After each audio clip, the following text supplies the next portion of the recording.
Buenos días, buenas tardes y buenas noches. Bienvenidos una vez más a Amigos TIC, el podcast de tecnología, innovación, emprendimiento y transformación digital, que como toda la semana nos reunimos aquí a través de la plataforma de Caracol Podcast en Caracol Radio. Como siempre, un saludo muy especial a mis amigos TIC.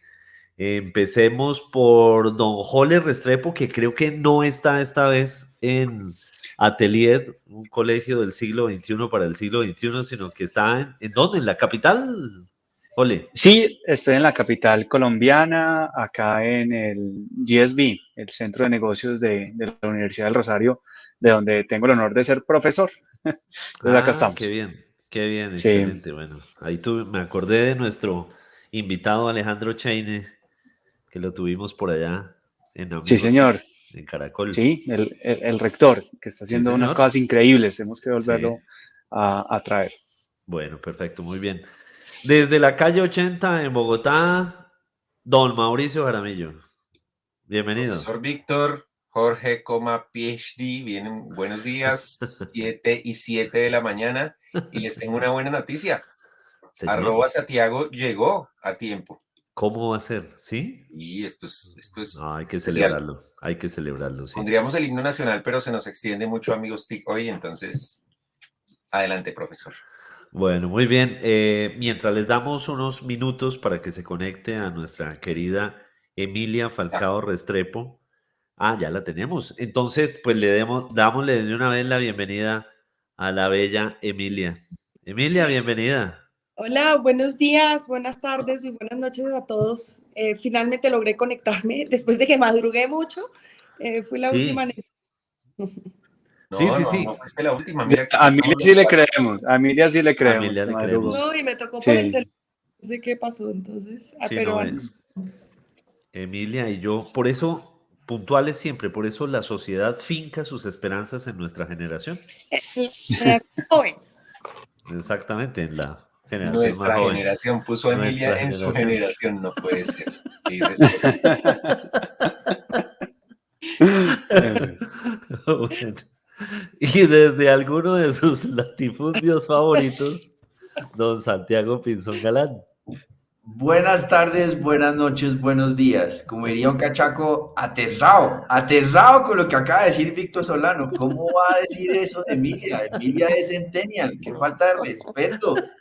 Póngase rojo, dele vergüenza. Lo dicho, empecemos de nuevo otra vez. La embarró de profundamente. Pero bueno, adelante. No puedo decir Bueno, más. Emilia, retomo. Bueno, volvamos a empezar. Bueno, muy buenos días, buenas tardes y buenas noches. Bueno, aquí la juventud, saludándoles desde Socorro, Santander. Víctor Solano, también muy contento, como ven y oyen. Esta nuestra hora feliz de la semana, siempre con estos amigos, disfrutando tanto. Y hoy tenemos una invitada muy especial. Que bueno, ¿y quién nos va a hacer el honor de presentarnos a nuestra invitada? Don Santiago. Don Santiago, que es el invitador al mayorista. Bueno, no, claramente para mí, como siempre, es un orgullo, un placer, una gran oportunidad tener invitadas muy especiales. Ya dimos una pista. Para los que no están viendo, vamos a darle más elementos a los que nos están oyendo.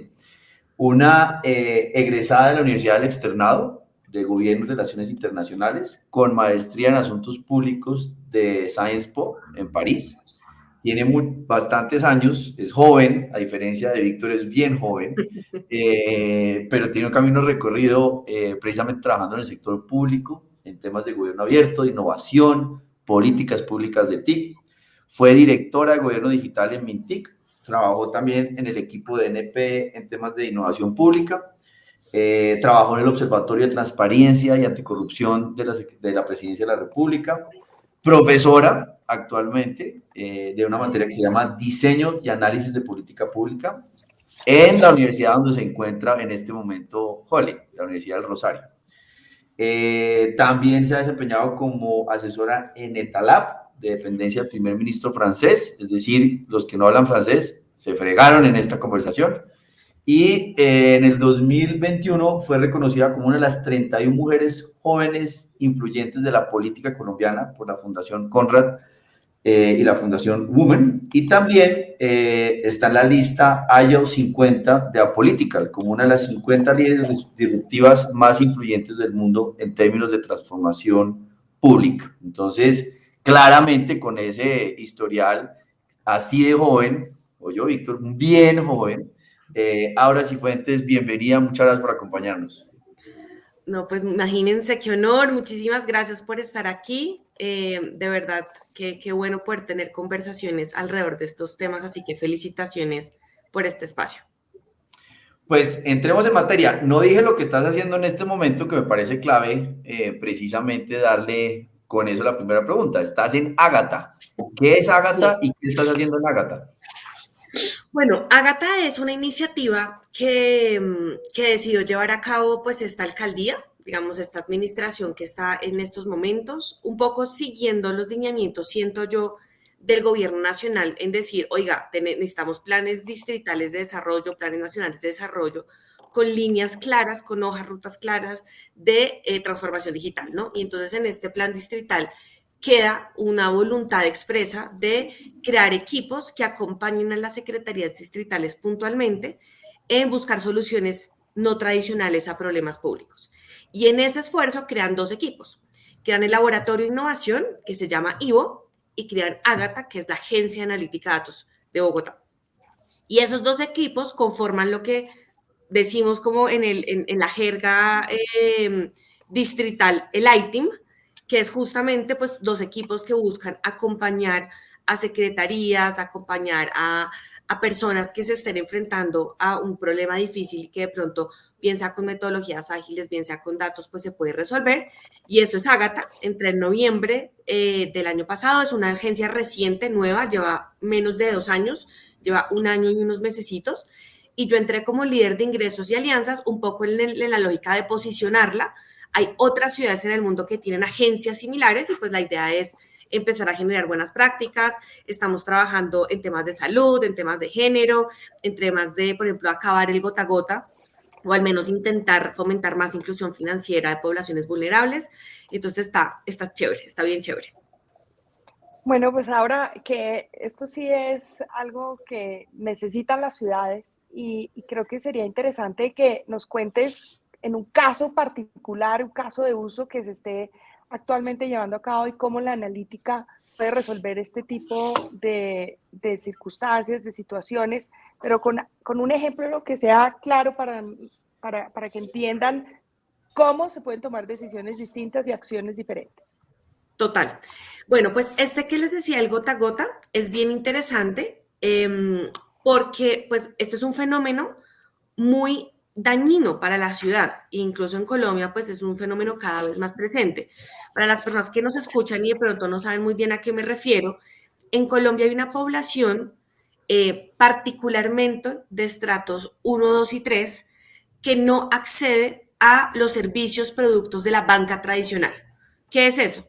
Lo que de pronto para muchos es obvio, créditos, tarjetas de créditos, tener una cuenta de banco. Hay muchas personas que no tienen un historial en un banco tradicional por diferentes razones, pero una de las más normales o las que se han normalizado es que esas personas pues no tienen unos soportes que son lo que el banco analiza, ¿no? Tener, no sé, un sueldo, un salario recurrente, tener un contrato, pagar impuestos, etcétera. Entonces, son personas a las que el sistema tradicional financiero las excluye, pero son personas que igual necesitan créditos que, pues, digamos que tienen una vida que las lleva a pedir plata prestada, y entonces hay unas organizaciones ilegales al margen de la ley que prestan esos dineros a tasas muy altas, y el fenómeno se vuelve muy complejo cuando esas personas incluso las pueden llegar a matar por no pagar, ¿no? Por no pagar a tiempo o las extorsionan o tienen pues unas consecuencias familiares importantes. Entonces, con la Secretaría de Desarrollo Económico y otras organizaciones del distrito se empezaron a recolectar datos que nos permitan construir scorings alternativos, scorings no tradicionales. ¿Qué quiere decir eso? Intentar calificar a la persona en cuál podría ser su comportamiento de pago a partir de otro tipo de variables. Por ejemplo, tiene una cuenta de celular, la paga a tiempo y si no es pospago, cada cuánto la recarga. El teléfono, ¿no? Muchas de estas viviendas pueden tener teléfonos, los servicios públicos domiciliarios. Entonces, con justamente estas entidades se recolecta mucha información de estas poblaciones, se caracteriza con algunas variables, por ejemplo, vendedores informales, mujeres, trabajadores independientes. Y lo que estamos intentando es que en el proyecto hay un sandbox, que es una arenera donde se pueda experimentar, donde se pueda co-construir estas variables como este scoring para poder decir, oye, efectivamente, Aura Cifuentes es una persona que podría pagar. Y lo que estamos intentando es, además de eso, unir banca tradicional y fintechs para que nos ayuden justamente pues con la experticia que tienen en esto, a que estas personas las podamos contactar, les podamos ofrecer el crédito y ellas pues luego tengan un acompañamiento para poderlo pagar. Todo esto basado en datos. Literalmente estos son diferentes variables, información de muchas entidades que podamos pues cruzar. Aura, yo me acordé ahorita cuando mencionabas eso de una experiencia que la conocí justamente por Mauricio, que es la de, yo no sé si se acuerda, Mauricio, no, en serio, esto es serio. Ya me están haciendo ojos. Va a volver a recordar cuando yo estaba en kinder y usted estaba... Cuando usted estaba entrando al colegio y Víctor estaba terminando la universidad. Algo así. Otra vez esa anécdota, pero cuéntame. La vejez, es la que le recae en la cabeza. Qué locos. Eso es cuando empezamos a repetir. Sí, ya están pobrecitos. La de Lendo, que era la iniciativa, un emprendimiento de un filipino que había montado espejo de lo que había puesto en Filipinas, lo puso acá en Colombia, que era un sistema de préstamos en donde la reputación del usuario, certificado por otros perfiles en redes sociales, eran los fiadores o los codeudores muchas veces y se generaban unos préstamos además inmediatos y era con unas tasas de interés, Mauricio me corregirá, pero unas tasas de interés muy asequibles y no estaba ni en la banca tradicional, pero tampoco en el gota a gota. Y era una iniciativa que justamente, si no estoy mal, Mauricio, aquí pues la acabaron porque los colombianos tumbaron la iniciativa, la estafaron. Sí, más o menos fue así, era por reputación, funcionaba, pero todavía era 2013, los algoritmos todavía no eran tan inteligentes y dieron crédito a quien no debía y terminaron viendo que no funcionaba. Sí, pero a mí me enamoraba la idea de que fuese justamente sobre la confianza, la reputación como un mecanismo y era una solución de la tecnología a un problema como este. Ahora, una pregunta, ¿por qué alguien que estudió gobierno y estudió esa carrera en el externado termina en los temas TIC? ¿Por qué una mujer hace ese cambio y por qué lo estás liderando? Porque seguramente vas a ser ministra TIC o secretaria TIC o alguna cosa así, pero ¿cómo fue ese cambio? Y si Santiago lo dice, eso, mejor dicho, póngale la firma. Pues. Eso ya es una venia, eso es un guiño. Eso ya es... Eso... Es pitoniza. El pitonizo. Total. Pitonizo, lo llaman. Bueno, yo estudié gobierno primero porque yo sentía como un deseo muy grande de conocer Colombia, cómo funcionaba Colombia, pues en ese momento de la vida en la que uno tiene que decidir qué estudiar. Y yo tenía 17 años, entonces yo realmente sí quería mucho entender cómo funcionaba este país. Y pues hice mi carrera, digamos, sin tener muy claro cuál era el sector que de golpe era mi favorito. Obviamente uno en la universidad tiene unas electivas que pues va como seleccionando y que va priorizando a lo largo. Y yo tenía como un foco por estos temas tecnológicos y metí algunas, pero igual también esto era pues 2011, o sea, tampoco era que la universidad tuviese mucha oferta, pero pues había una que otra. Y yo creo que realmente pues como que la epifanía llegó en mis pasantías. Yo hice la primera pasantía en el externado, cuando me tenía que graduar del externado en temas de gobierno abierto, que era un tema que todavía se estaba empezando a hablar en Colombia, muy relacionado con temas de transparencia, no tanto con tecnología, sino, oigan, necesitamos de verdad como acercar más las entidades al ciudadano. Luego me voy a Francia y ahí yo creo que fue pues el punto, pues el declive o como el punto que marcó ese antes y ese después más bien. Y es que pues justamente como les decía Santiago al inicio, el primer trabajo que yo tuve en mi vida fue la prolongación de una pasantía en París, que era en una dependencia que manejaba todo el tema de datos en Francia, que se llama Etalab, que es un poco un juego incluso de palabras, era como el laboratorio del Estado, era un poco como jugar con eso, y ya Francia se estaba pensando en, por ejemplo, tener un CDO, ¿no? Como, oiga, como país necesitamos una persona que al primer ministro le esté diciendo qué decisiones debe tomar basadas en datos, que era mi jefe.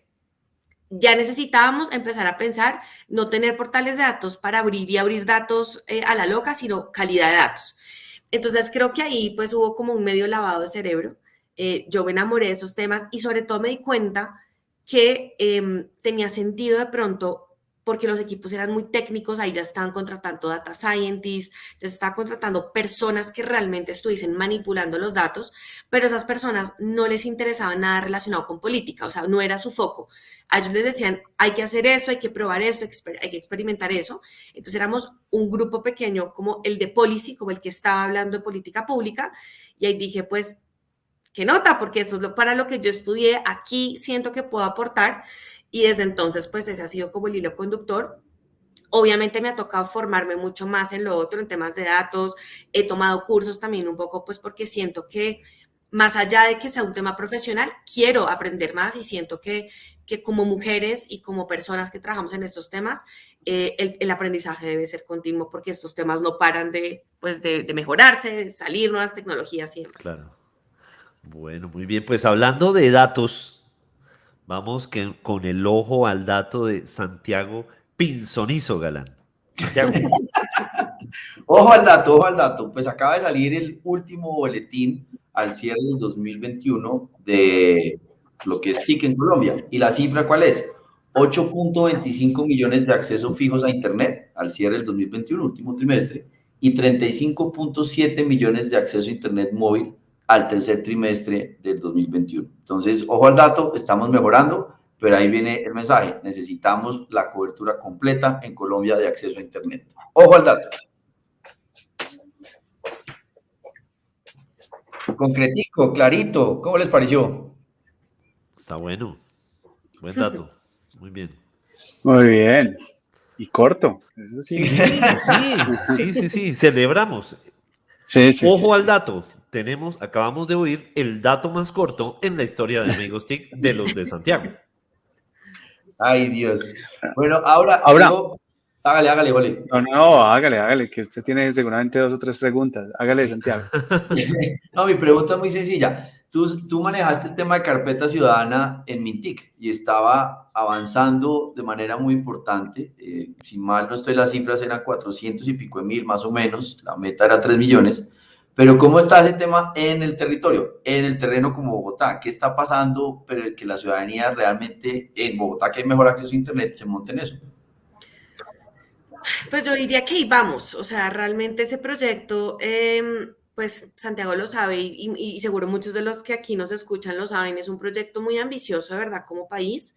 Es un proyecto que yo viví, sufrí, lloré, amé, toda la montaña rusa de emociones, porque realmente cuando uno está al frente de eso se da cuenta que la meta es un propósito muy noble como país de digitalización de trámites y sobre todo de mejorar realmente la relación del ciudadano con el Estado, pero cuando uno mira para atrás, entonces ahí sí están todos los desafíos, entre esos que la entidad se quiera montar a esto, que tenga una infraestructura tecnológica sólida, y eso uno diría en Bogotá, pues podría ser más fácil o más viable por justamente, pues, ser la capital, tener muchos más recursos, solo el hecho de estar mejor conectados lo permite, y no es tanto así. Es decir, Bogotá fue las primeras ciudades que logró tener documentos en carpeta ciudadana, entonces uno, pues, obviamente aplaude que eso pase, pero yo creo que deberían haber muchos más.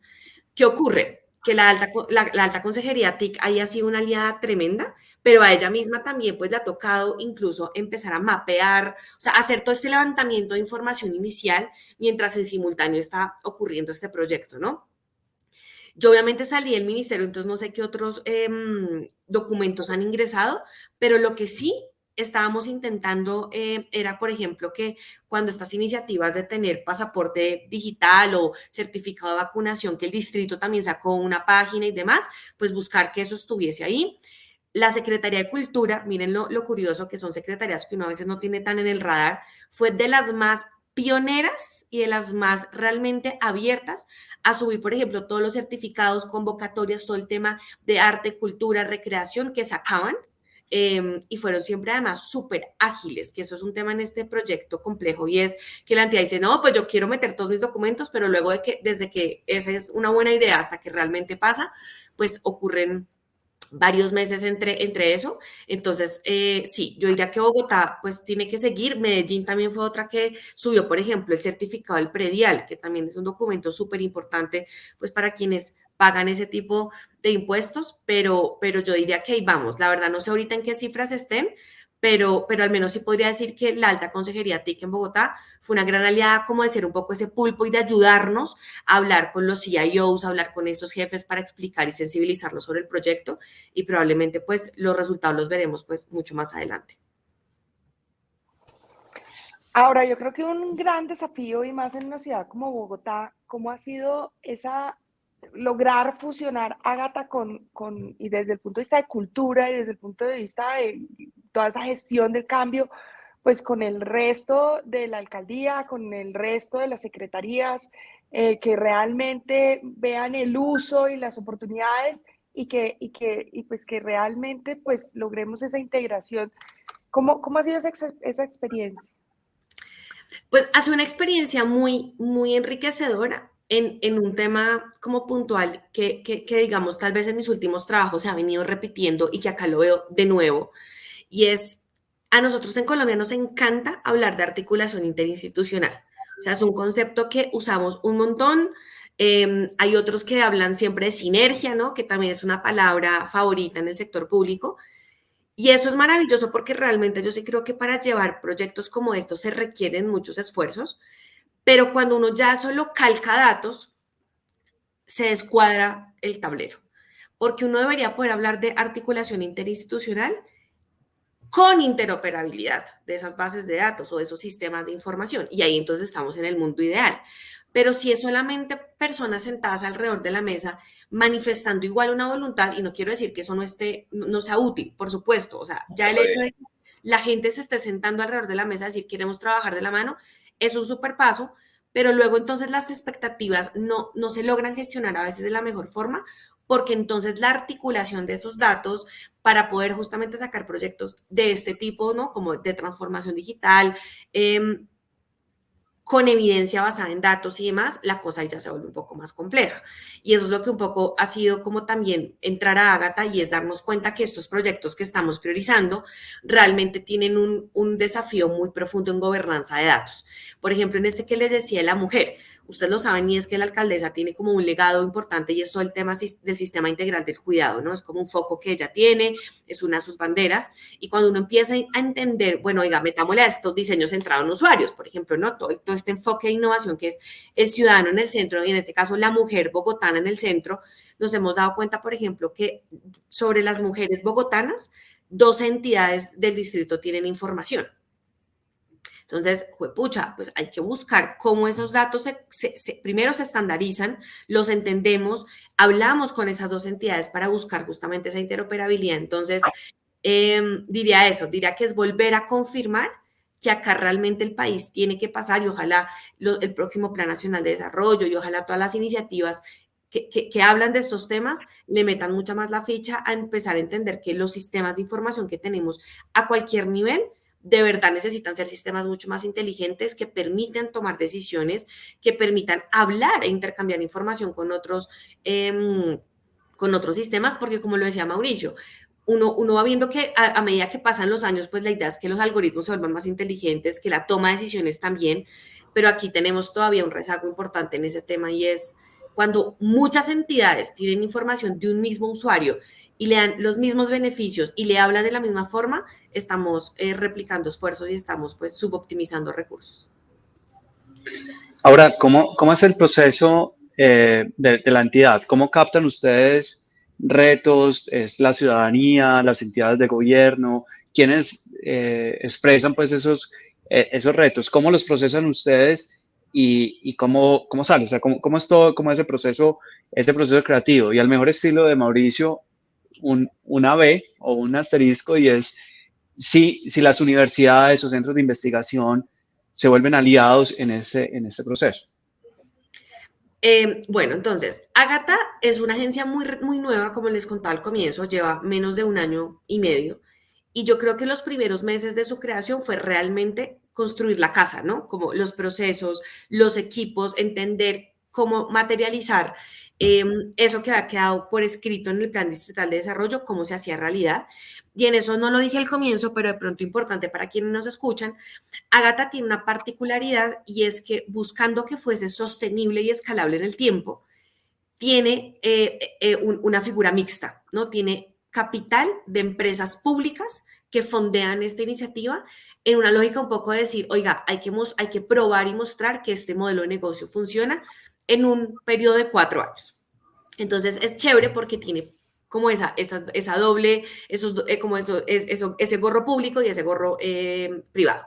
Dicho esto, si el primer foco al menos de estos primeros meses fue apoyo a secretarías distritales, bien sea que hayan levantado la mano y hayan dicho, oiga, yo tengo datos, tengo este problema, ayúdeme, y entonces ahí pues justamente se formaliza una alianza, o al revés, siendo Ágata el que más como en una lógica pushy, ¿no? Como buscando por los datos que tiene o por la coyuntura, es decir, los dos procesos son viables y se han dado. En el caso particularmente de salud, por ejemplo, pues la coyuntura obviamente evidenciaba que tenía sentido que Ágata entrara a apoyar a la Secretaría de Salud con todos esos datos que se tenían para justamente entender cómo esa secretaría podía dar recomendaciones de política pública. Y adicional, porque los dos mecanismos hoy se están dando y estamos intentando afinar cuál es el modelo que más nos sirve y cuál es ese ecosistema con el que queremos trabajar, cuáles son esos centros de investigación con los que queremos empezar, ¿no? Como una alianza. Tenemos ya un mapeo de ese ecosistema como digital enorme en donde el privado, el público, el internacional, la sociedad civil tiene mucho que decir. Adicional a eso, hemos venido apoyando, por ejemplo, a la alcaldía como alcaldía en el monitoreo de redes sociales. Un poco por eso que tú dices, Jole, y es la conversación ciudadana es un insumo tremendo para tomar política pública. Y hoy la escucha activa de redes sociales permite hacer, pues estamos analizando casi más de 20 millones de datos que nos están permitiendo en Twitter, en Facebook y en Instagram tomar esos insumos para contrastarlos con el resto de proyectos que estamos haciendo. Entonces, el modelo se está todavía afinando, el ecosistema lo estamos todavía mapeando. Entonces, bueno, vamos a ver qué se viene, sobre todo en este año. Ahorita esta ley de garantías también nos permite un poco pausar y entender hacia dónde tenemos que ir. Aura, una preguntita. ¿Chances de que esto llegue a otros entes territoriales, de que el acompañamiento de Ágata llegue, por decir algo, a acompañar a la alcaldía de Socorro en Santander? ¿Está dentro del modelo poder llegar a hacer eso? Sí.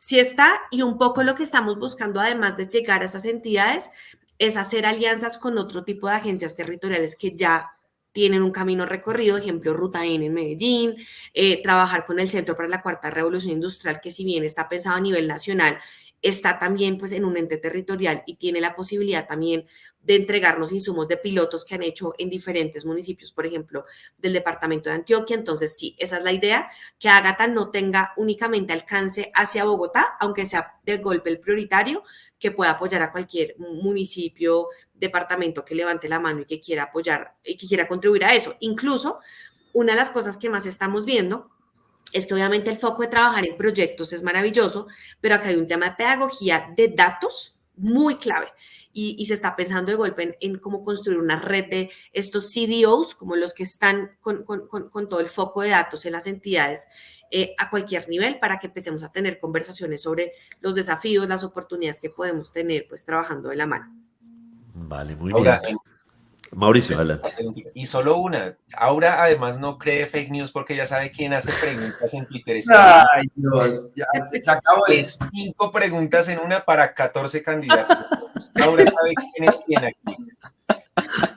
No, Aura, pregunta cortita. Memorable. El tiempo apremia. En Ágata aman los datos y tú amas los datos. Ahora en lo que nos has conversado dices, falta trabajar mucho en interoperabilidad. ¿En qué más falta para que Colombia, no solo Ágata, no solo Bogotá, sino todo el país, aproveche mucho más todos esos datos que están regados, pero que no aprovechamos? Yo diría que en una que parece muy banal y a veces se subestima, y es en cultura de datos. Es decir, yo sí creo realmente que cuando uno llega al puesto que llega en una entidad pública, particularmente hablo acá como en donde yo veo el mayor rezago, uno tiene que hacer preguntas en los empalmes, por ejemplo. Oiga, venga, ¿y cómo está? ¿Dónde guardamos los datos? ¿Quién es la persona que se encarga de estructurarlos? Tenemos una base de datos, tenemos una nube privada, una nube pública, porque es que luego cuando esas preguntas no se hacen, pasa como en la vida, las conversaciones incómodas hay que tenerlas, hay que ponerlo sobre la mesa. Venga, tenemos una política, un proceso, hay un equipo pensándose en esto, porque si no luego llega la buena idea, ¿no? Llega queremos cambiar el mundo, y pues nunca se tuvo esta conversación, nunca se hizo este mapeo, este levantamiento de información. Entonces, yo sí diría que necesitamos más cultura de datos a nivel intermedio, a nivel técnico de las personas que trabajan en las entidades y se tienen que enfrentar con eso porque puede ser parte de sus funciones, de las actividades de su contrato, pero a nivel directivo muchísimo más. Es decir, las personas que están liderando equipos, que están liderando estos temas, y no tiene que ser únicamente como el equipo, la agencia, el ministerio que trabaja en estos temas. Esto ya es transversal, esto le pega a cualquier sector, a cualquier entidad pública. Creo que hay que hacerse las preguntas, y si uno ve que hay vacíos, hay que formar a los equipos de trabajo, hay que de verdad como invitar a que los equipos tengan esto muy presente, porque esto realmente es ya nuestro presente y será seguro nuestro futuro para cualquier proyecto que queramos sacar. Bueno, muy bien. Don Santiago, ¿quería decir algo en este instante de cierre? Sí, muy sencillo. Una recomendación, me imagino que tú no puedes decir si eres de Santa Fe o Millonarios porque trabajas para el distrito, esos temas ya ofenden a Mauricio o alguna cosa así, entonces para no dejarlo preocupado, ¿qué recomiendas para alguien que está también en este primer momento de su carrera en gobierno, para que se meta más en tecnología? ¿O qué libro, o qué podcast, o qué blog? ¿Qué recomendación en términos de ampliar su conocimiento viene desde ti? Amigos TIC. Ahora es de Millos. Eso, muy bien. Esa es la vía. Esa es. Aplaudamos, recomiendo Amigos TIC, y además es hincha de Millos porque sabe de fútbol, además de todo ahora. ¿Qué tipo? Mauricio, Dañarle ahí la neutralidad en la red. Estamos hablando de decisiones basadas en datos y evidencia. Entonces, Objetivas. ya sabemos que 2012, Millos de mi corazón, mi fe y mi corazón están contigo. Ya que celebramos la estrella 14. ¿Algo más que decir? Total. Bueno, ya pusiste la vara tan alta, ¿qué sigue después de los Amigos TIC? No, yo diría que, a ver, dar este tipo de consejos y de tips es difícil porque obviamente creo que todos tenemos gustos muy distintos, pasiones, y a veces la gente llega a los temas tecnológicos por un medio que uno ni siquiera se imaginaba, pero en todo caso yo sí hablo mucho, y últimamente he hablado mucho más, por ejemplo, o sea, creo que el sector público y bueno, en general cualquier sector está contratando más por competencias y habilidades que por diplomas. O sea, quienes hemos estado cada vez más en procesos de contratación de equipos de trabajo, nos estamos dando cuenta que hay sesgos que se están deconstruyendo. Uno miraba mucho, por ejemplo, antes universidad, carrera, maestría, carrera, ¿no? Pero para los temas tecnológicos eso es importante, pero hay muchas otras variables que impactan. Cuando uno a veces contrata artistas que empíricamente empezaron a programar y hacen unas visualizaciones espectaculares, uno dice, yo lo contraté en principio por unas habilidades y unas competencias que fue aprendiendo en el transcurso de su vida, ni siquiera por su como carrera core, ¿no? Entonces diría eso, hay que ser más curiosos, la curiosidad es una habilidad que hay que fomentar mucho más. A mí me encanta cuando el Foro Económico Mundial saca estos rankings y empieza a decir cuáles son las habilidades que se tienen que priorizar, y hace 8 años la creatividad está, creo que de puesto 10 y ahora está tercera, ¿no? O sea, realmente curiosidad, creatividad, buscar personas que aprendan sobre metodologías ágiles, que les interese formarse en otros tipos de proyectos y que hagan cursos. O es que yo creo que hoy el universo es infinito en posibilidades, en oportunidades, hay cursos de todo, gratis, pagos. Entonces diría eso. Hay una que obviamente es la más compleja y es, yo sí creo que nuestras generaciones cada vez más están llevadas a aprender algo sobre programar. No digo que nos vayamos a volver todos data scientists y vayamos a hacer coders y demás, pero cuando yo veo que hay colegios que están formando a estos centennials y las generaciones que vienen en esto, creo que están acercando porque eso hace que el cerebro también piense de una manera distinta, aborde los problemas de manera distinta. Entonces, nada, diría eso, diría, hay que formarse. Hay muchos cursos, buscar, leer, podcasts gratuitos, pagos, largos, cortos, pero hay que aprender de esto para que cuando las conversaciones se den uno no sienta que es un lenguaje allá mandarín avanzado del que no entiende nada. Muy bien, pues esta semana tuvimos a Aura Cifuentes de Ágata, que desde allí piensa en los datos como un combustible para transformar la sociedad. Esto es Amigos TIC. Nos oímos la próxima semana. Hasta la próxima. Chao, Aura, muchas gracias. Hasta Muchas luego. gracias. Gracias a todos.